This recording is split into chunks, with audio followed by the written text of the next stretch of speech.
Learning objectives for nerve tissue. Be able to find, identify, and classify neurons in the central and peripheral nervous system. 2. Be able to identify sections of peripheral nerve in other tissues. 3.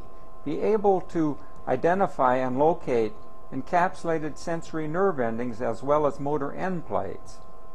4. Be able to compare and contrast the functional morphology of dorsal root, that is cranial spinal, and autonomic chain ganglia. 5. Be able to identify the various forms of neuroglia and relate each to a specific function.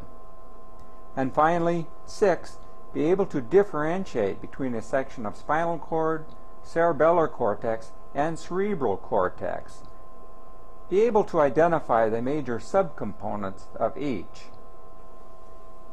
Begin your investigation of nerve tissue by examining a section of spinal cord.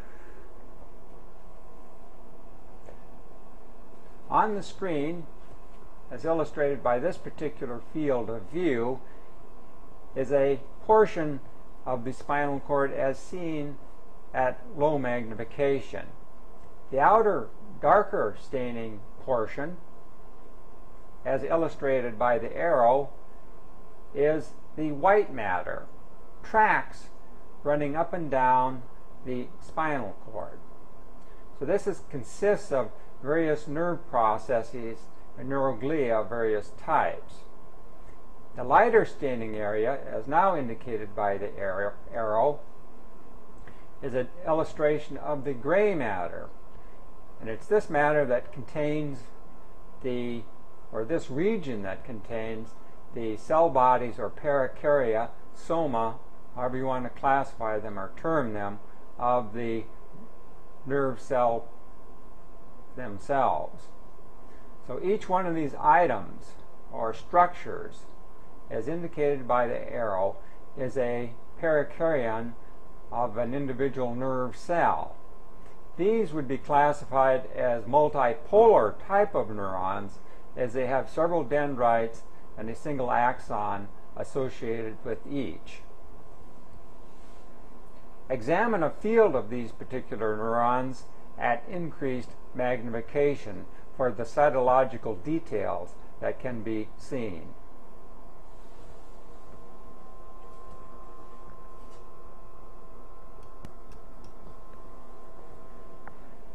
This particular field illustrates several multipolar neurons taken from the gray matter of the spinal cord. Note the large neuron in the center of the field of view. The cytological details that can be made out is the large clear vesicular type of nucleus, the nucleolus, and then the surrounding body is made up of a deep purple or blue chalky type of material. Little clumps, as illustrated by the tip of the pointer. This is the so-called Nissl substance, and when viewed with the electron microscope, consists of parallel stacks or arrays of granular endoplasmic reticulum. The small rounded cells one sees in the background are those of astrocytes, oligodendrocytes, so those are glial elements hidden in the background, the little rounded appearing cells. If we move the field up slightly, some of the branching dendrites can be made out, or just their sort of stalks. You can see that the neurons themselves, that is the perikaryon on the cell body, seems like it's being pulled in multiple directions by these processes. And perhaps if we focused on this particular neuron here, that's stained a little more intensely, but one gets a better idea of these large clumps of Nissl material. So these are typical multipolar neurons. One can see a process coming off this one, another is shown here, another is shown there, and so on and so forth. So So this is what can be seen with this crescent violet type of stain. Remember, these are very, very large cells. These are multipolar motor neurons from the ventral horn of the spinal cord, some of the largest cells within the body. And with this particular stain, the nucleus, the nucleolus, and the Nissl substance can be made out quite well.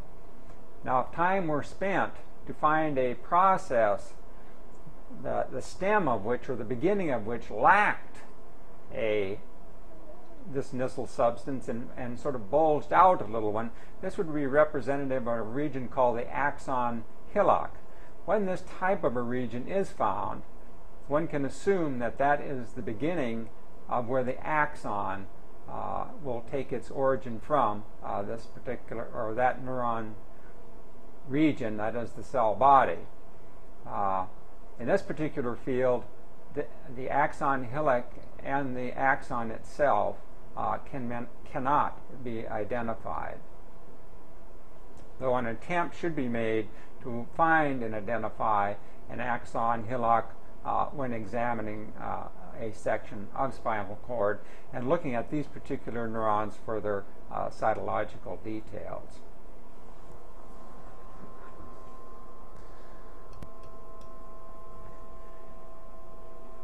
An additional region of the spinal cord, the ventral horn of the gray matter, illustrating these large multipolar motor neurons in this particular region.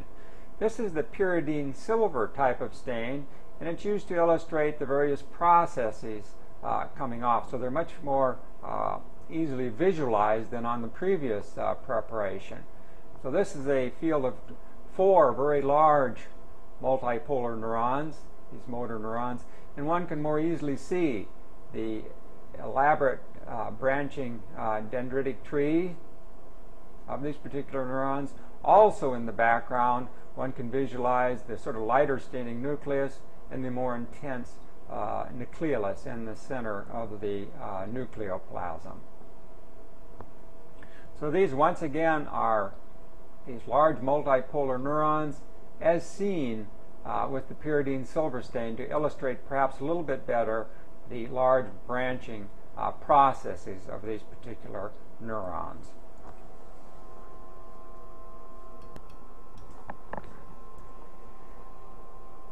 This is a region to the dorsal root ganglion, showing the neurons associated with this particular structure. In this case, notice that the neurons, the perikarya of the neurons, are round globe circular type structures, which three-dimensionally would be large spheres. So they have the rounded shape, a central nucleus, characteristic of most neurons, very vesicular or light staining with the distinct nucleolus. They vary in size or diameter, as one can see. Their characteristic features that these are large, round appearing cells and don't show the extension of those processes like was observed in the multipolar neuron. And indeed, the neurons in this particular region, that is the craniospinal ganglion, are classified as pseudo-unipolar type of neurons. That is, they have a single process that after a short distance from its origin from the cell body divides, producing a peripheral process that goes to a receptor organ, and then a central process that will go in and synapse with other neurons within the spinal cord.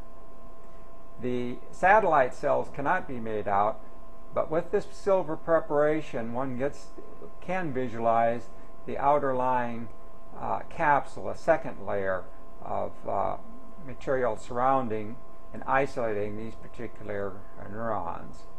Remember, these neurons do not receive synaptic input from other neurons, making them somewhat unique as compared to other neurons in the central nervous system. But this is their general morphologic appearance: large, round cell bodies with central nucleoli. And they will have a variety of different sizes.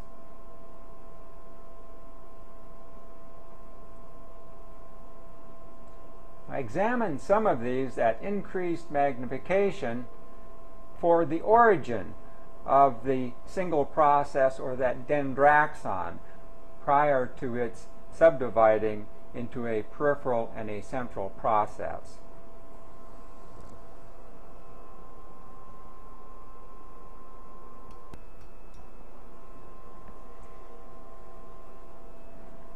Pseudounipolars of the dorsal root ganglion as seen at increased magnification.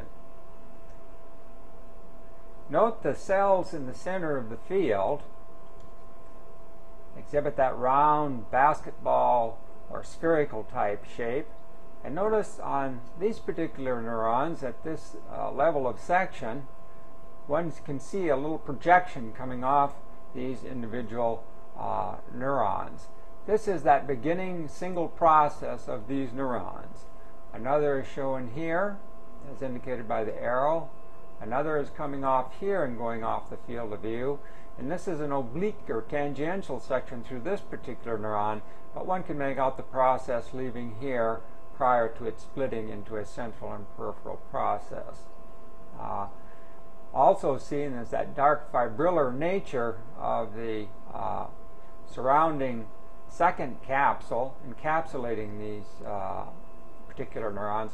What's missing and can be visualized just slightly are the satellite cells, which would occupy this space and aren't visualized or demonstrated in this particular preparation. But in this particular field, we have 4 neurons or more that show, just by a chance section, can show the origin of this single process coming off lying side by side. One is shown here, one is shown here, one is shown here, and one is shown here. These 2 cells are cut more or less through their center, and the nucleus and nucleolus are well demonstrated as well. So these are pseudounipolar neurons from the dorsal root ganglion as seen at intermediate magnification.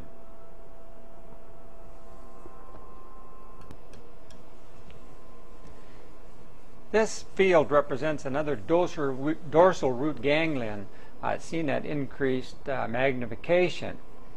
The advantage of this particular preparation, or a routine hepatoxylin and eosin preparation, is that the neuron, that pseudounipolar neuron, is shown in the field, in the center of the field and indicated by the arrow. The perikaryon is shown here, and its process originating from this light staining region. The advantage to this preparation, and it's a little bit artifactual in that the perikaryon is pulled away from the surrounding capsule, but because of this artifactual nature, one can more easily visualize the amphicytes, or the satellite cells, that encompass the cell bodies of these particular neurons. So this is the nucleus of one of the surrounding satellite cells. Another is located here, another is here, and so on and so forth. And you can see that the entire cell body is enveloped and encapsulated by the satellite cells. So these satellite cells form an intimate interlying capsule that supports the perikarya of these pseudounipolar neurons. In turn, outside of its basement membrane lies another little connective tissue capsule that was better visualized in the silver stained preparation.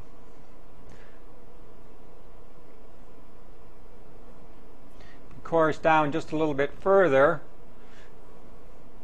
here's one that's even shrunken away further, making the visualization of the satellite cells, that encapsulation made by the satellite cells, even more obvious as one traces. You can see the cells as they form a complete lining along the interior of the capsule. One can also make out just barely, perhaps, the surrounding connective tissue capsule just outside of that single layer of satellite cells. So this particular preparation has the advantage, even though it's a little bit artifactual, of clearly demonstrating that satellite cell layer. This is an example of one of the autonomic chain ganglia.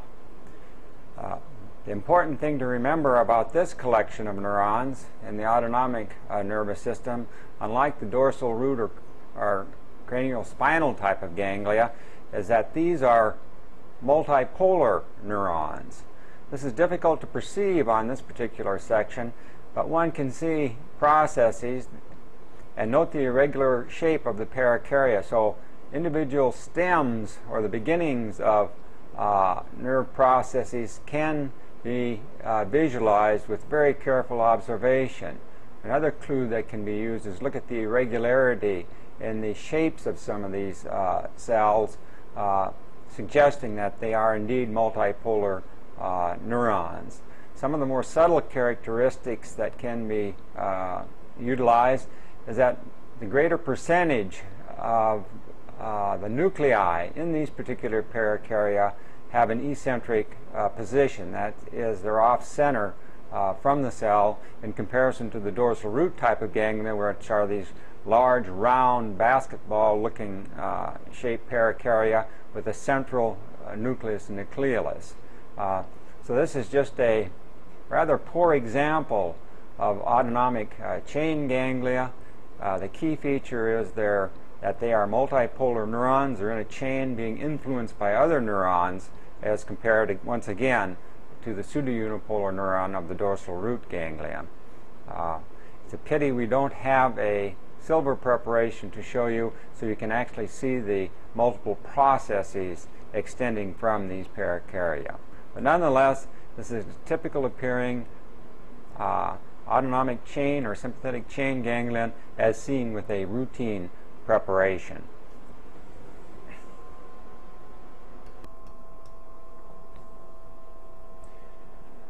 This is a section of tongue illustrating some of the autonomic ganglia, that is multipolar neurons, as they would be seen scattered within tissue.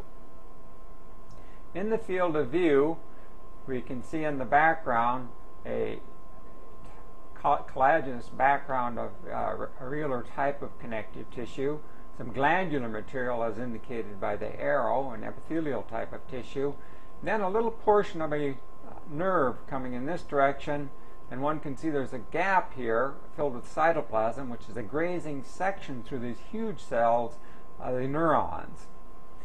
Another section through the center of this particular neuron, the pericardion, of this particular nerve cell here. Its nucleus is located at the tip of the arrow, which is very light. The nucleolus is quite intense as usual, and the cytoplasmic boundary extends about this far as being traced by the pointer. This clumping or gray type of material along the perimeter of the cell membrane is Nissl substance. Now, this is we're viewing this particular section with a relatively low power objective. Compare this single cell, that is this nerve cell body, with an acinus of this minor salivary gland, which consists of 5 or 6 cells, or one like this, probably 5 or 6 cells as well. Notice that the overall diameter, as compared with the single cell of the neuron, is about the same. So this gives you an idea of the tremendous size of the neuron cell bodies in many of these nerves. A grazing section is shown through another neuron here as well as here. So this is a small ganglion located in tissue. So these would be autonomic ganglia in tissue. And if one continues in this field, one will usually encounter this lighter staining material, which is an example of a nerve coursing through the field. It has this meandering, swirling pattern. The nuclei you see in the background within this lighter staining material are Schwann cell nuclei. And they happen to be going by or incorporating some more of the pericardia of this autonomic ganglion. So the nucleus is located here, and the cytoplasmic boundaries of these very large cells are shown there and at the tip of the pointer. So several of these structures can be encountered. Here is a section through another peripheral nerve, meandering, and always has a swirly, sort of a contracted type of appearance, which is one of its features. A portion of another peripheral nerve located there. A cross-section of a portion of a peripheral nerve located between these glandular units. Again, the cells one sees in the background coming out towards you are sections through Schwann cell nuclei.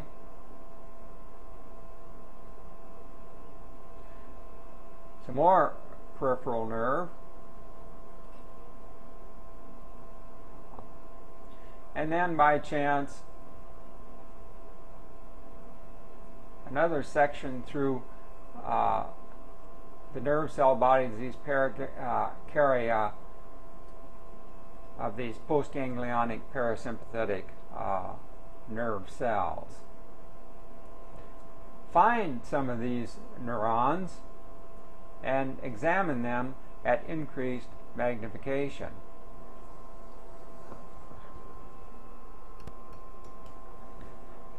An example of one of these postganglionic parasympathetic neuron cell bodies as seen at increased magnification. Again, note the tremendous size of the cell body as indicated by the pointer. So the cytoplasm extends from here to here, from here to about here.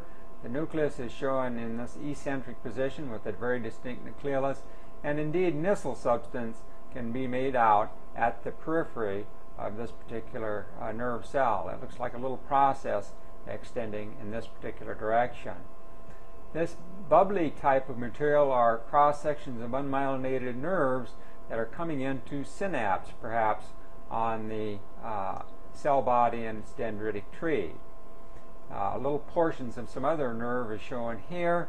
This is another pericardion here. The nucleus is not seen, and a little nip through another one, though the Nissl substance is seen, the nucleus is not.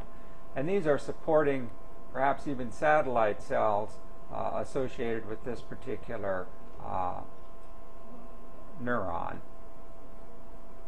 So this is what some of these neurons, these parasympathetic autonomic ganglion, the neurons within those units appear as at increased magnification.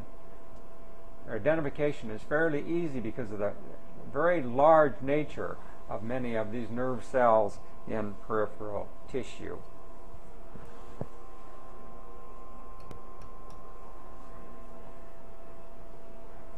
An additional example of some of the pericardia of one of these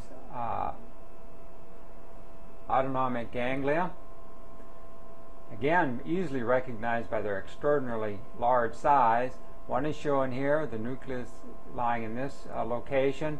Another is shown here without illustrating a profile of the nucleus.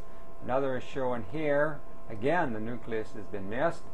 Another shown here. Again, because of their large size, the nucleus has not been sectioned. We're just getting a grazing section through this one. So here we have several neurons in the peripheral nerve tissue that's involved in the innervation of the gland in the adjacent area. Another fairly decent example of peripheral nerve as it swirls through this particular area. One can see quite well a lengthwise cut through the nuclei of Schwann cells, and this is how they appear, of course, in cross-section.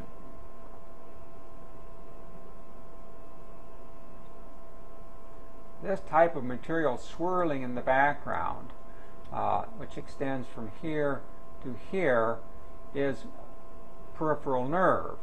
These are all Schwann cell nuclei. In this particular case, they're cut lengthwise. You can see this undulating course, and of course here they are coming out at you and are cut in cross section.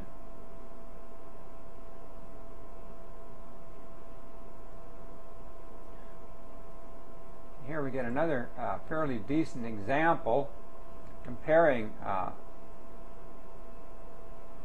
or seeing some of this nerve tissue as it swirls through this area, both cut in longitudinal section, the same nerve, and then cut in more of a crossways profile. Again, another neuron shown here with its Nissl substance, easily identifiable even though the nucleus isn't present. Another smaller neuron here, and another one located in this particular area as indicated by the pointer. And you can see it's quite easily differentiated, that is, the nerve tissue from the surrounding collagen and connective tissue in the background. Much more cellular, a little bit lighter staining, and the Schwann cell nuclei orientated in the same direction, but it has an organized swirling pattern to it, making it quite easily identified from connective tissue elements. So this is all peripheral nerve coursing through the center of the field of view. And indeed, here pops up another one, a parakaryon, as these nerve fibers are going to and encompassing neurons, that is ganglia, which are collections of neurons or nerve cell bodies in the peripheral nervous system. So this is a fairly decent example of a plastic section showing a nerve meandering and swirling and coursing through the connective tissue. Even much smaller little nerve units can be easily visualized in this type of a preparation. So these are peripheral nerve tissue coursing through tissue of the tongue.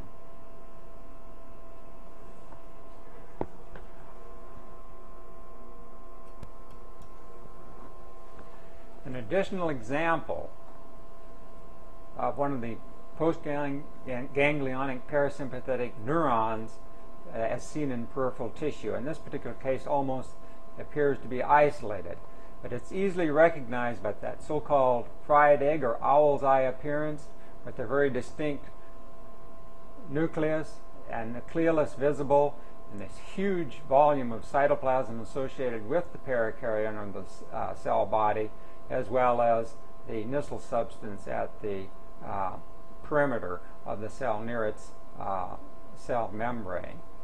So these very large cells are easily recognizable in tissue simply due to their size and the so-called owl's eye appearance. When they are encountered, go down and examine them at increased magnification.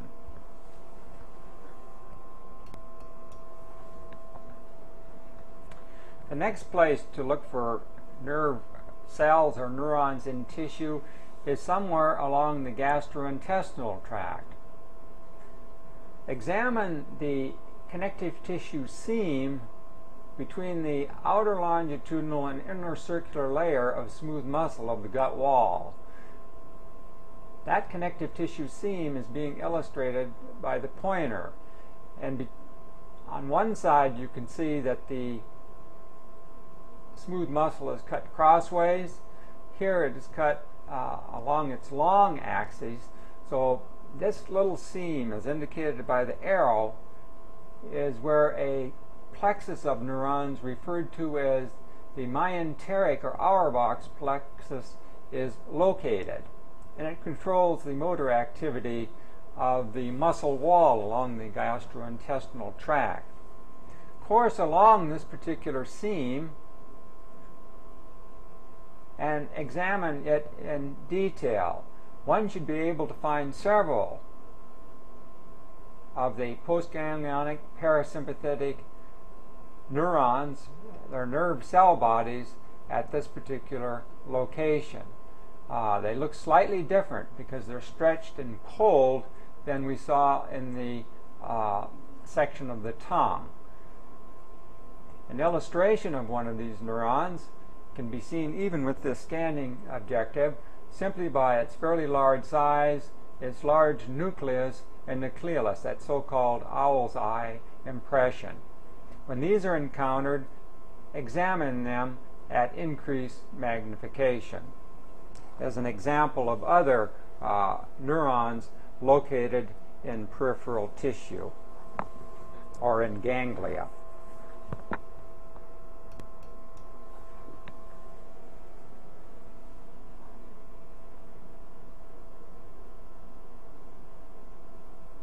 The postganglionic parasympathetic neurons of the myenteric or Auerbach's ganglion, as seen at increased magnification, once again recognize that low power because of its so-called owl's eye impression, this large vesicular nucleus with the distinct nucleolus. Even though it's pulled and looks more stretched than those nerve cell bodies observed in the tongue, one can still make out it has a great deal of cytoplasm. The Nissl material is still visible and easily recognizable, and a grazing section through another of one of these paracarya, these particular neurons, is shown here. So of course along that particular seam, this area is indicated by the pointer or unmyelinated nerve fibers that are coming in and forming a portion of this plexus. Another grazing section through a neuron is shown here, just barely nicking the nucleus, and you can see Nissl material at the perimeter of the cell. This material here is again unmyelinated nerve fiber, several of them. There's another portion of an unmyelinated nerve as indicated by the arrow. And if one runs along this connective tissue seam between the two layers of smooth muscle of the gut wall, that is the intercircular and outer longitudinal layer, several of these neurons will be encountered. A grazing section to the nucleus is shown here. A very large one was showing here. However, we didn't get a profile of the nucleus, but we certainly see a good demonstration of Nissl substance at the periphery.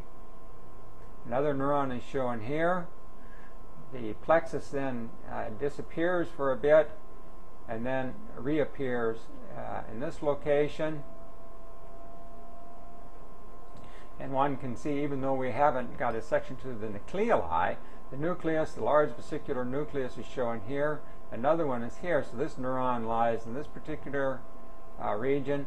The cytoplasm of this particular neuron goes about like so. This material here is unmyelinated nerve fiber, this bubbly type of appearance, as well as over here associated with the neurons of this particular ganglion. So this is the myenteric ganglion, or Auerbach's plexus, that innervates the smooth muscle of the gut wall all the way from the esophagus through the anal canal. So it's a very important ganglion and nerve plexus. Examine several of these neurons for the cytological features they present.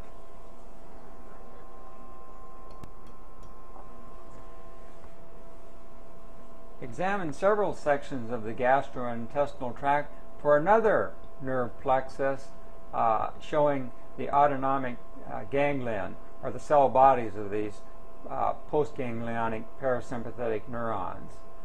In addition to Auerbach's plexus, another plexus is found along the gastrointestinal tract, but lies in the submucosa of the stomach, esophagus, and large and small intestine. It will be found scattered anywhere amongst the large collagen fibers making up the submucosa.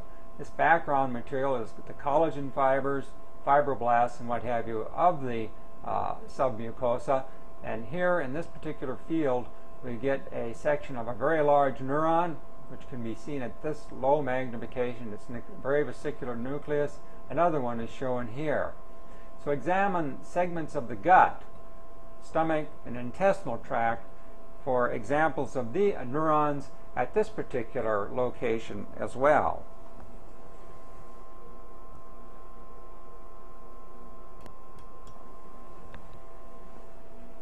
The submucosal or Meissner's plexus as seen at increased magnification, the same one that was seen on the previous low power view. The particular small plexus is shown here. This is the neuron, so that's the postganglionic parasympathetic neuron. The nucleus lies here. It does not show the nucleolus, however, and a portion of another neuron is shown here, identified by the Nissl substance and perhaps a grazing section through its nucleus in the cytoplasm. These are supporting cells, perhaps Schwann cells, and you can see it does have a little bit of encapsulation. Also shown in the field of view is a mast cell crawling through the collagen fibers, small capillary, small vein, and arteriole, and, if we course up here, a little bit of a peripheral nerve coming in perhaps to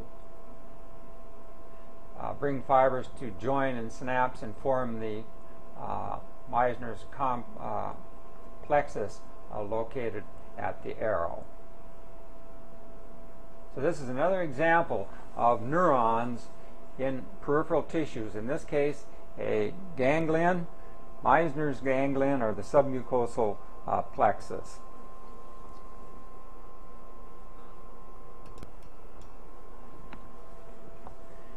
An additional example of neurons in peripheral tissue, once again, the Meissner's plexus, or the submucosal ganglion. One portion of it is shown here, another one here, again recognized by the very large neurons in this owl's eye appearance. So this is one of the postganglionic parasympathetic neurons located here. Another one is located here, another here, another one here, and another one here.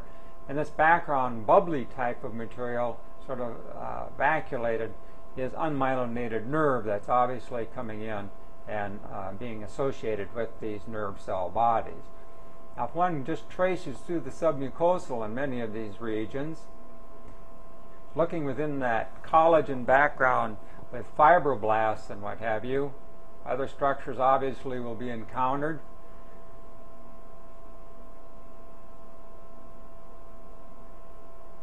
As well as, even though we're just getting grazing sections, they're easily recognizable.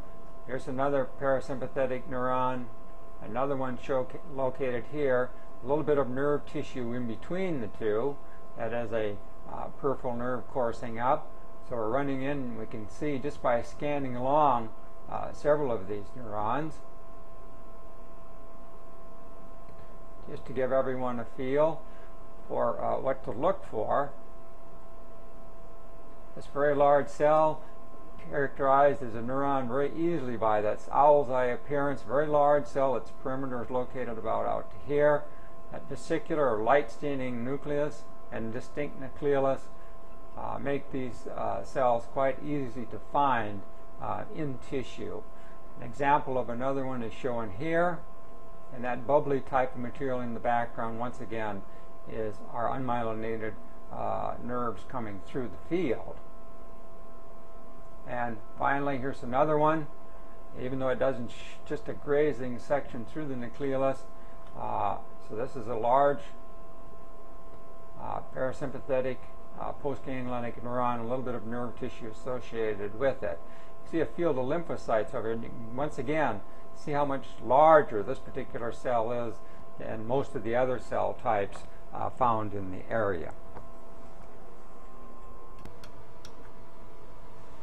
Having identified several peripheral neurons, that is the pericardia of the neuron, examine now several peripheral nerves and nerve fibers.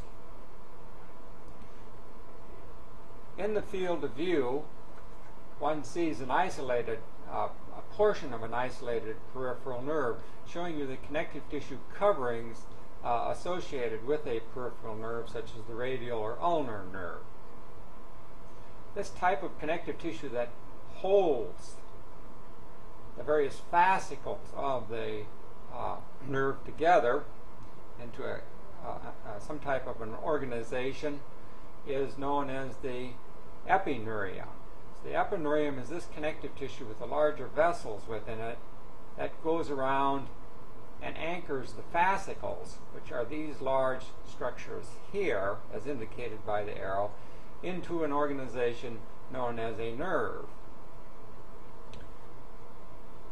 The dense line of material, as indicated by the arrow, that bounds each individual fascicle is referred to as the perineurium and consists of 2 or 3 layers of cells in their basal lamina very closely opposed to one another.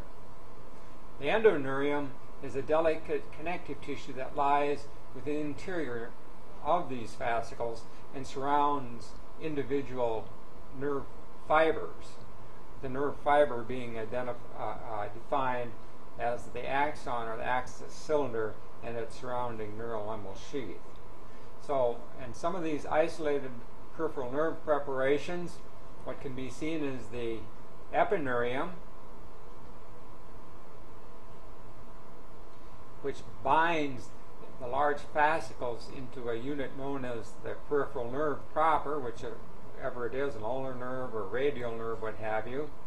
These fascicles are limited and bounded by the perineurium, and individual nerve fibers on the inside of the fascicle are bounded and held in 3-dimensional space by endoneurium.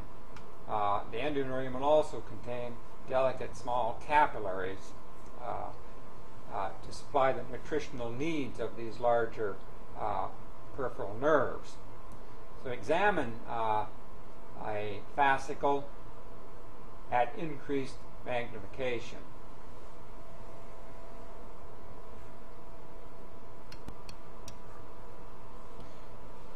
Field represents a portion of a peripheral nerve as seen at with the intermediate objective. What it shows is a portion of the epineurium, which would be this type of connective tissue shown here, a coarse type of connective tissue, a fibroelastic connective tissue with a couple of small blood vessels, and then this dense line of material as it appears here is the perineurium, and then of course the fascicle, this nerve fascicle, and just a few wisps of the endoneurium are visualized in the interior, though there's a small blood vessel located at the arrow and a capillary located here.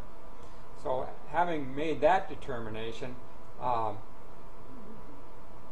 up and look at this particular area again at a slight increase in magnification using the high-powered objective. A portion of a nerve fascicle from an isolated peripheral nerve showing you the contents or part of the contents of a fascicle. The perineurium is indicated at the arrow, this dense band of material made up of 2 or 3 layers of cells. and what can be seen in this cross section of a peripheral nerve is the axon. In this case, it would be a peripheral nerve fiber. The axon is shown here in gray, and this red precipitous type of material is known as neurokeratin, and it's a remnant of the myelin, which would be at this location. It's the precipitate due to processing. It's been given this name neurokeratin. Note, in addition to these relatively large peripheral nerve fibers and the blue staining wispy material of the endoneurium, the peripheral nerve contains various sizes of peripheral nerve fibers. These are relatively large ones, as indicated by the arrow, but notice that there are also smaller ones associated with this particular structure. That is a peripheral nerve. Reasons that remain unexplained, some of the staining differences. The central lying object, the gray appearing structure, is the axon or the axis cylinder. This is the neurokeratin, which represents myelin. Some of these, the structures, the axis cylinder takes on the red dye for some reason and looks a little bit different. Nonetheless, by its location, it's the axon. Notice this is, the endoneurium is containing small blood vessels, a capillary, and also shown in this particular field is the nucleus, as indicated by the pointer, of a Schwann cell wrapping around this particular peripheral nerve fiber. So one can make out the axon or the axis cylinder. This would be the remnant of the myelin or neurokeratin, the nucleus of the Schwann cell, and you can see the neural impulse sheath sort of wrapping around this particular peripheral nerve fiber. We move the field slightly. Once again, you can see various sizes of individual nerve fibers, and some of which, even though they're myelinated, are quite small. So examine an isolated peripheral nerve for these features.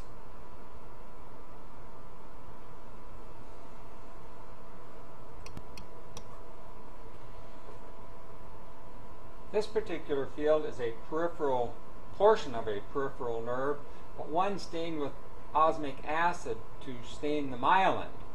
The perineurium of this particular peripheral nerve fascicle is shown at the arrow. It's a little bit of connective tissue here. So each one of these structures here is a peripheral nerve fiber. The axons remain relatively unstained, and what's being demonstrated in this osmic acid preparation is the myelin, which stains this homogeneous black color. So it's staining the lipid type of material that makes up the myelin. So each one of these structures, as indicated by the tip of the arrow, is the axis cylinder or axon of a peripheral nerve. That surrounding black donut-like material is the myelin sheath surrounding each one of these structures. Now note, some are large, as we saw in the previous preparation, routine preparation, and some are quite small, also, as we saw on the previous preparation. So this is a preparation specifically used to demonstrate myelin.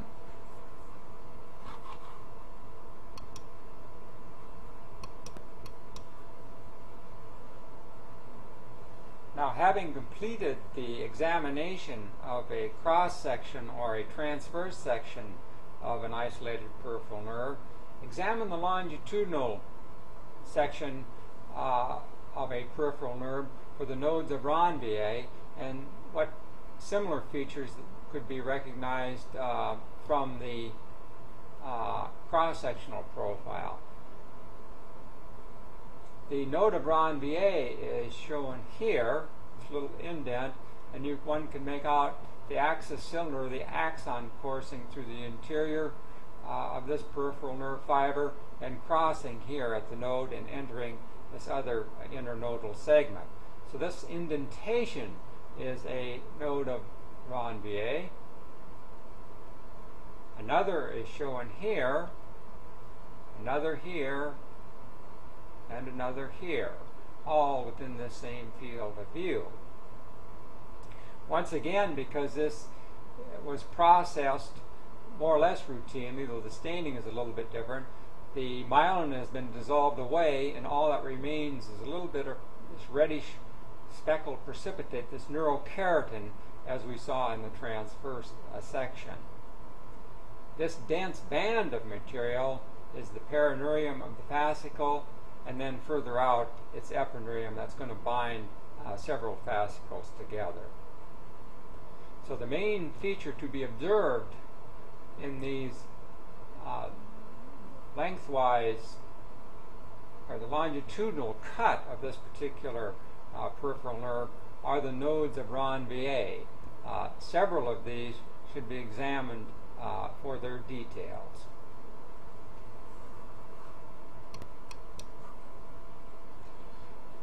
The lengthwise cut of an isolated peripheral nerve as seen at the medium power objective.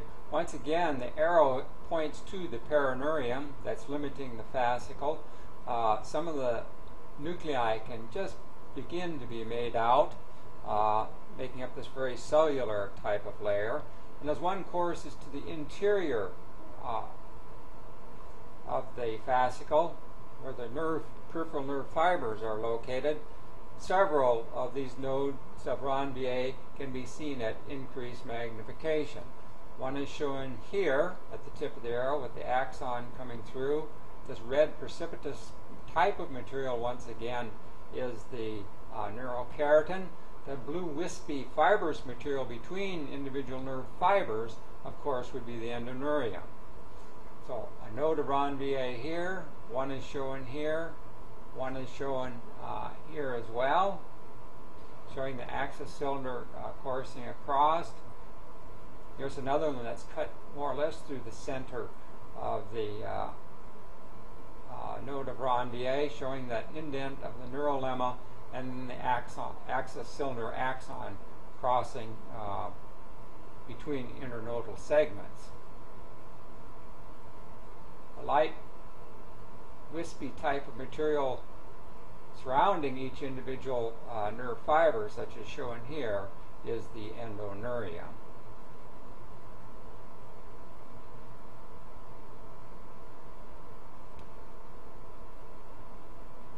So examine the lengthwise cut through a peripheral nerve and see and examine several of these nodes of Ranvier and familiar yourselves thoroughly with them.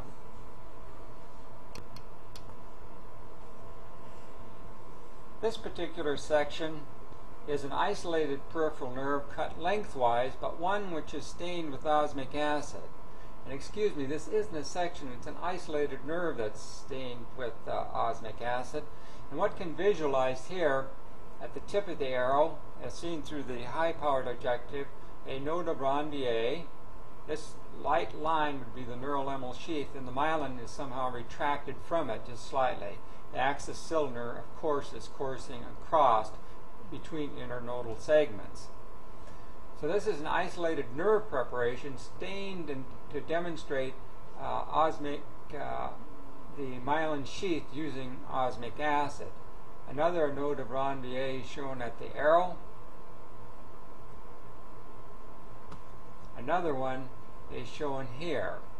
So these structures, that is the nodes, are quite easily identified, and one should do so on routine preparations.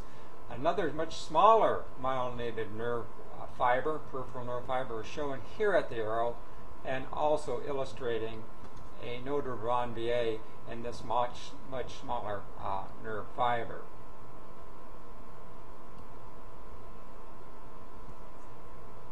Another example of one of these nodes is shown here. So these are several nodes of Ranvier shown in the special preparation stained to demonstrate the myelin sheath, which stains a dark black in this particular preparation. So these are the nodes of Ranvier as seen in a special preparation using osmic acid to demonstrate the myelin sheath.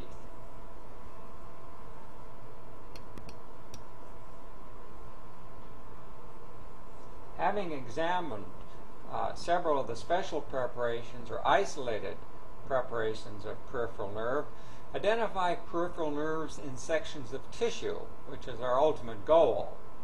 First of all, examine a section of lip. This is part of the oral mucosa here, so it's the inner part of the lip, and course into the interior of the lip near the muscle layer, the orbicularis oris muscle, which will be located here and of course consists of skeletal muscle. Along this area, several fascicles of peripheral nerves should be found and located. So these are cross sections of peripheral nerve as indicated by the pointer. And if one courses along the interior surface of the orbicularis oris muscle, several of these bundles, both cut lengthwise and in cross section, will be observed. Another is shown here, sort of a lengthwise cut, a cross-sectional profile, and several profiles of the nerve as it meanders through the connective tissue. Note that they are cylindrical looking structures as seen in section. They are solid, light staining as compared to the surrounding connective tissue and fat. And even at this low magnification, one can visualize the nuclei of the Schwann cells, and they all follow the same orientation. That is, they're orientated in the same direction. Now, when one encounters a cross-sectional profile, one should make out the neurolemmal sheath surrounding an empty space, which would represent where the myelin was. There's a cross-sectional profile, a much larger one shown here. And in the lengthwise cut, parallel to the long axis of some of these peripheral nerves, one can also make out and visualize nodes of Ranvier. Another nerve is shown here. And during tissue preparation, or when the tissue is excised, they seem to retract somewhat, these peripheral nerves, and follow an undulating sort of wavy course. Having once located these in tissue, then examine them at increased magnification and see what morphological features can be observed.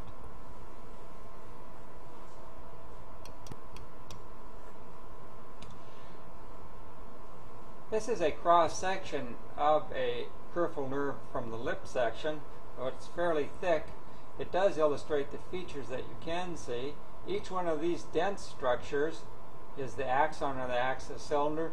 The little light halo surrounding it is the space occupied by the myelin sheath, which, due to processing on this hematoxin eosin preparation, has been bleached away. So the neurolemmal sheath would be this little thin interface. The space is the space that was once occupied by the myelin sheath, and then the axis cylinder, that dense area in the center. Now, some of these, the axis cylinder will be extraordinarily dense. The myelin sheath will always remain this light halo, and then the neurolemmal sheath is this fine line around the exterior of both. Another example of these are shown here. Now, the nuclei, the actual nuclei one sees in cross-section, are a little bit cut obliquely here, are those of Schwann cell nuclei. So compare a situation like this, a much smaller peripheral nerve in tissue, with that which one witnessed and saw in the isolated special preparations of peripheral nerve. Once again, several examples of peripheral nerves as seen in tissue. In this particular case, the human lip. An example of nerve tissue is shown here and crossed by the arrow. Another example is shown here. Another nerve is coursing into the field and running on the right-hand side of the field. Note that the organizational features are what set this apart from the surrounding connective tissue. Once again, it's a cylindrical looking type structure, lighter staining than the surrounding connective tissue, with collagen of which takes up an orangey hue. So it's lighter staining, and look at the nuclear density per unit area. It's much more cellular in its appearance. The nuclei, the Schwann cell nuclei, all show an orientation in the same direction, and as typical of most nerve, it retracts during fixation or isolation, and it has this wavy undulating appearance as it swirls through the field of view. Cross-sectional profiles of several areas of peripheral nerve are also shown in this field, and the same features hold true for it, except you're viewing it in cross-section. Another peripheral nerve cut lengthwise and is crossed by the arrow. Smaller nerve bundles, again, as illustrated by the arrow. So examine several of these peripheral nerves, various sized ones, and examine them for these particular features. On a nerve this side, perhaps some nodes of Ranvier can be observed because it's cut in a lengthwise. It's cut lengthwise to its axis. Even at this low magnification, one can make out the neurolemmal sheath, the space occupied by myelin, and the little dense axis cylinder in this cross-sectional profile.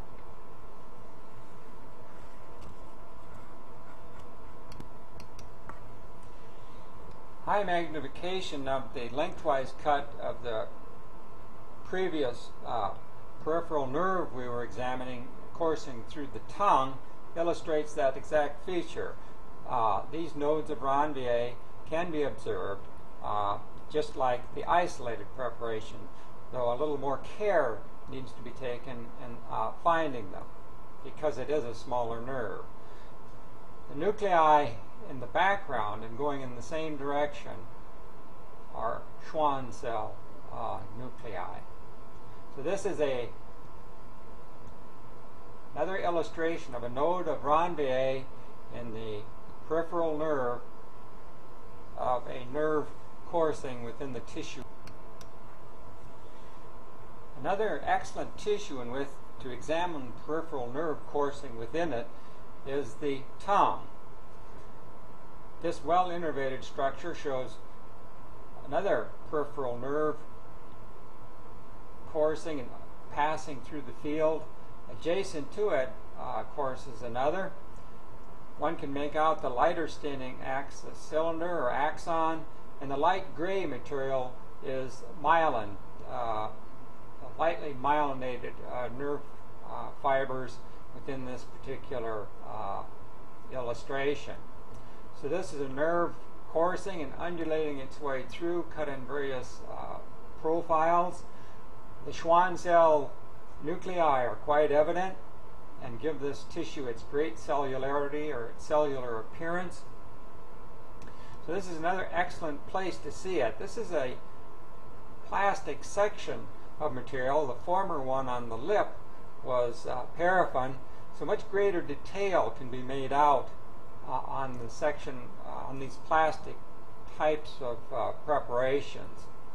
So this is a nerve coursing through the field, sending off branches, what have you, and it's very easily differentiated from the surrounding connective tissue which forms this background material just because of its architecture. Even quite small sections of nerve, such as that illustrated by the arrow, are easily visible in these plastic types of preparation. Here's a little branch coming off, and one can see that incredible amount of detail can be made out using these particular preparations. So this is typical nerve tissue as seen in plastic. Another cross-sectional profile of a very tiny peripheral nerve shown there. And so this is all nerve tissue. Note its swirling pattern, the density of nuclei, and the other morphological features that make this tissue so characteristic and easily differentiated from the connective tissue that will form its background. So this is peripheral nerve seen in tissue, a plastic section as one would see it or observe it in this particular case in a section of tongue.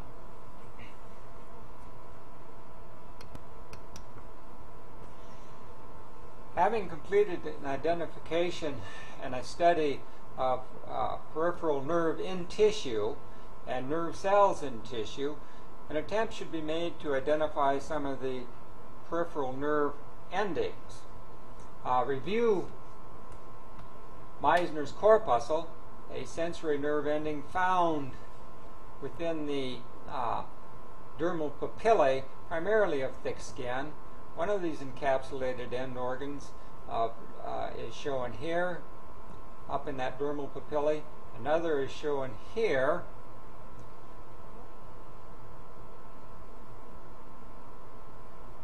As well as another example shown at this particular location. And one is there as well. Just portions of them. We're just grazing the tops of these encapsulated end organs.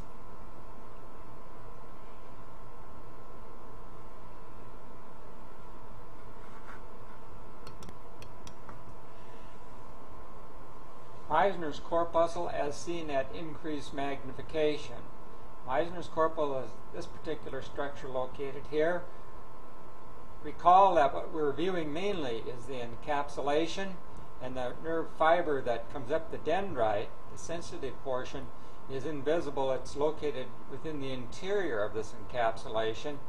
And so this encapsulation we're visualizing is mainly the connective tissue architecture, the robust structure of this particular encapsulation. These spaces in life will be filled with a mucopolysaccharide gel type of material, and the nerve fiber will come up and wind around in the interior of this encapsulation. So this is an encapsulation for light touch found only in the dermal papillae of skin, and usually thick skin. This is that other example shown here at increased magnification, and there are others further down. A grazing section through one here and one here as well. So these are Meissner's corpuscles, examples of encapsulated nerve endings.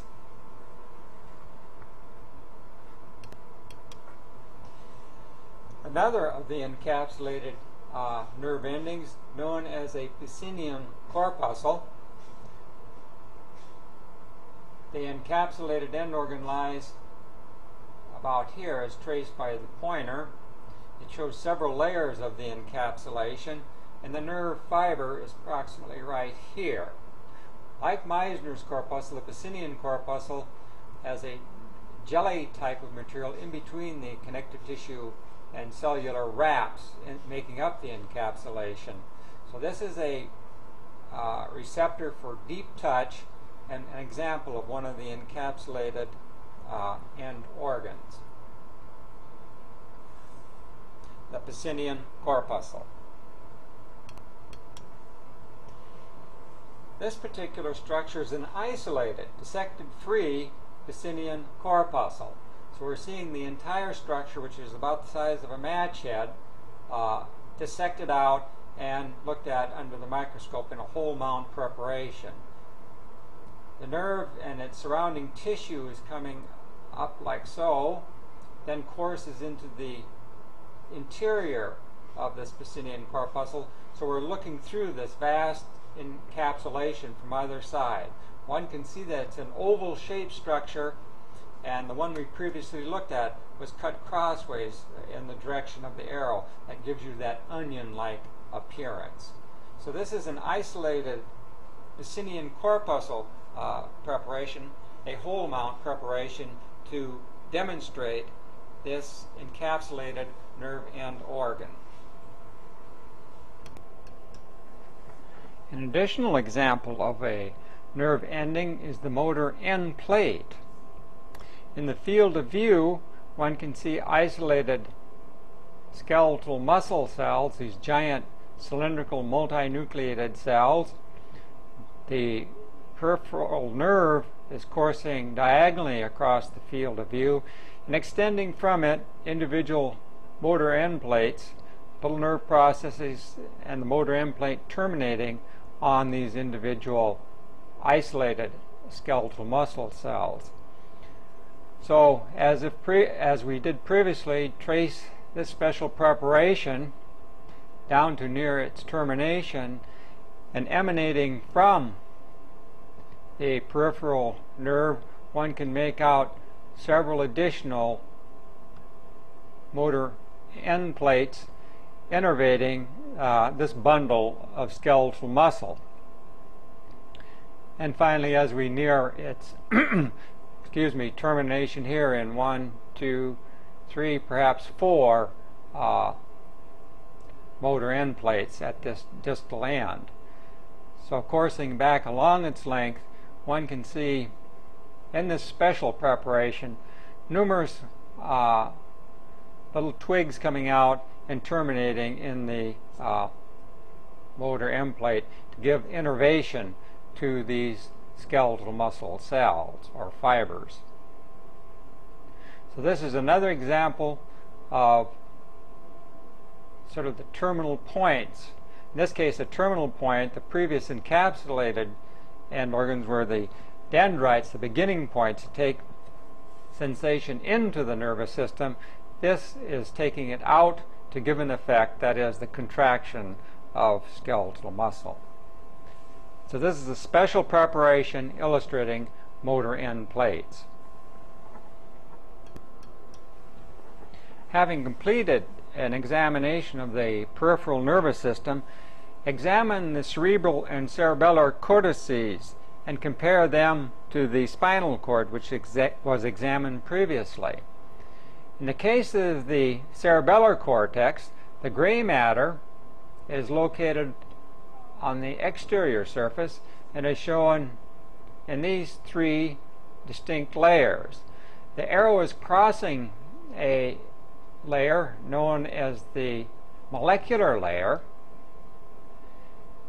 There is a large group of cells, the huge parakarya of which are indicated by the arrow. This is the Purkinje cell layer, and those individual parakarya belong to a Purkinje cell. So that is the second layer. And this layer of dark granulated appearing cells, or the cells appear as little tiny granules, I should say, is the granular layer. So the cerebellar cortex is characterized by 3 distinct layers: the molecular layer, the outermost layer, a layer of single cells made up of Purkinje cells, and a very thick granular layer made up of very small, dark staining neurons. The white matter lies, of course, in the interior of this area of the cortex, and is in the opposite orientation to, as was witnessed in the spinal cord. So very briefly, examine these layers at increased magnification and then move on and compare it to the cerebral cortex.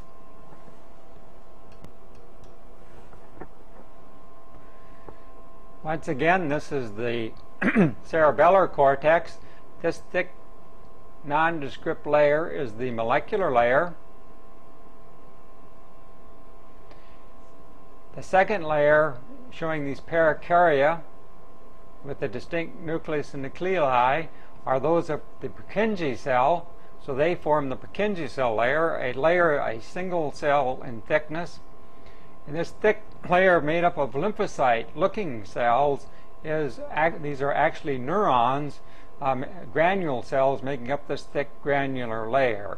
And then, of course, as we get to the interior, we run into the white matter. So this is the cerebellar cortex as seen at increased magnification. This is another preparation of the cerebellar cortex, but one treated with the Golgi stain. The value of this particular stain is that it illustrates the elaborate dendritic tree of the Purkinje cell. This zone here is the Purkinje cell layer, and one can visualize the perikaryon of the Purkinje cell at the tip of the pointer. Extending from it and entering the granular layer is a small axon. So this layer here forms the granular layer. The molecular layer extends from about where the tip of the pointer's illustrating up to this area here of the pointer. So the value of this particular stain is that it illustrates this vast, elaborate dendritic tree of the Purkinje cell, which extends up into and occupies a great volume of this molecular layer of the cerebellar cortex. The cerebral cortex.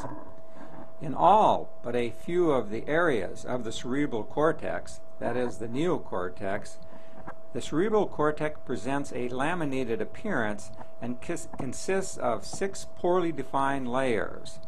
The total thickness of the cerebral cortex varies according to the region examined. And in most regions, or if not all regions of the neocortex, it presents a laminated appearance of 6 roughly defined layers.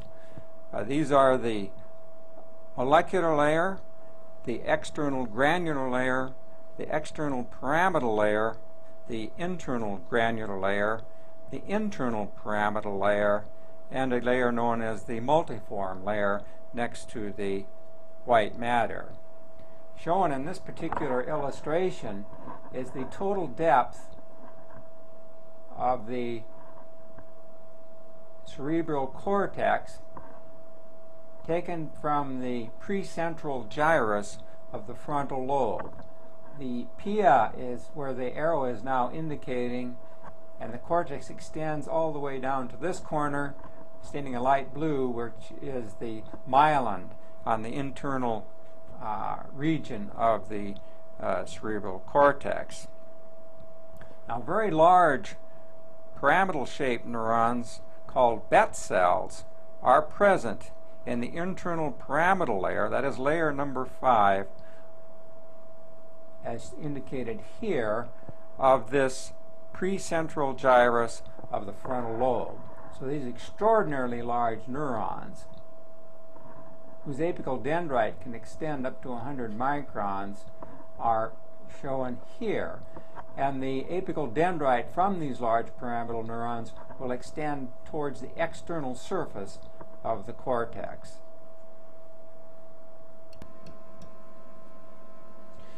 This is the cerebral cortex once again, just to illustrate the molecular layer as indicated by the pointer, the position of the external granular layer, which is being sort of crossed by the pointer, the external pyramidal layer now being crossed by the pointer, the internal granular layer now being crossed by the pointer, and then of course the internal pyramidal layer with the Bet cells now being crossed by the pointer, the multiform layer now being crossed by the pointer, and then of course the white matter shown here.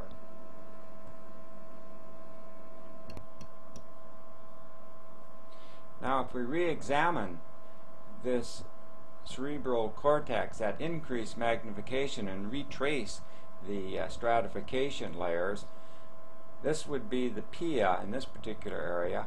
The molecular layer is now being crossed by the pointer. This region here would be the external granular layer. And if we move the field, we can see pyramidal shaped cells coming in this particular area here, roughly this area here. So this would be the external pyramidal layer.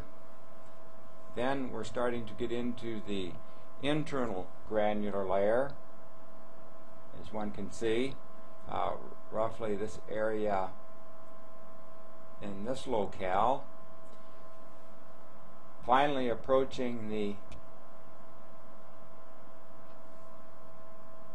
internal pyramidal layer, which as a good marker as indicated by the Bet cells, and then finally beyond it in this region here the multiform layer, and then down at the very tip down in this region. If we course down into the interior of the brain, of course we run into the white matter. So this is the cerebral cortex of this particular region.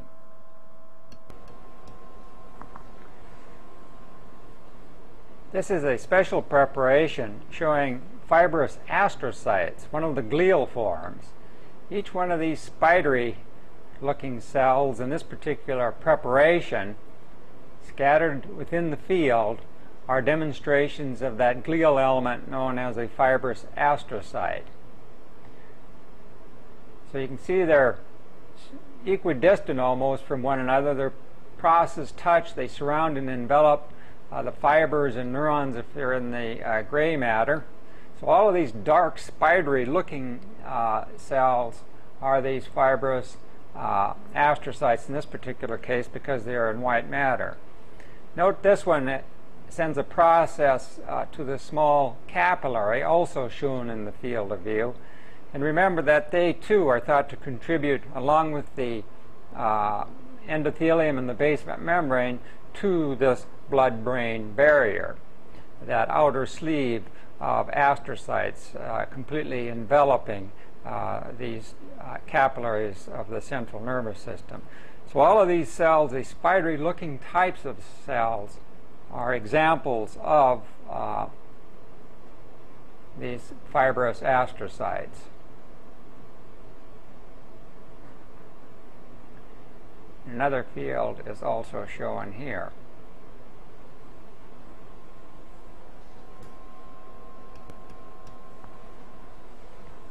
This is a damaged area of cerebral cortex looked at high magnification, demonstrating with a special stain the microglia. Those antigen-presenting type cells are macrophages that will invade the central nervous system. One is shown here with the special stain at the tip of the pointer, and its characteristic spidery processes extending from this little round or oval-shaped nucleus.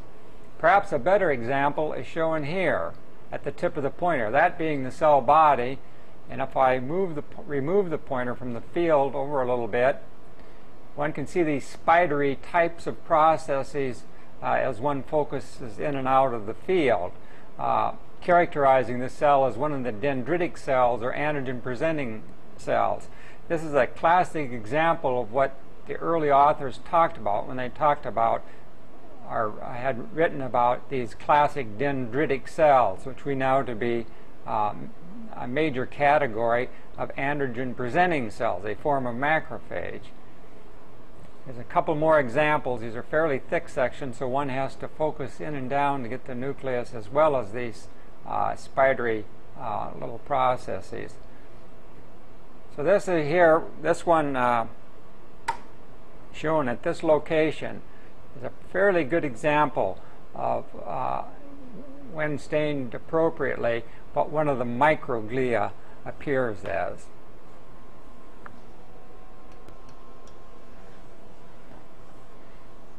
This particular field is representative of the choroid plexus taken from the fourth ventricle area of a human individual. Remember, this is the region that will be forming the cerebral spinal fluid, or at least a great portion of it. Note the primitive connective tissue in the core of these little villi, which this is a segment of. This is referred to as the telocordia. Very, very vascular, as you can see.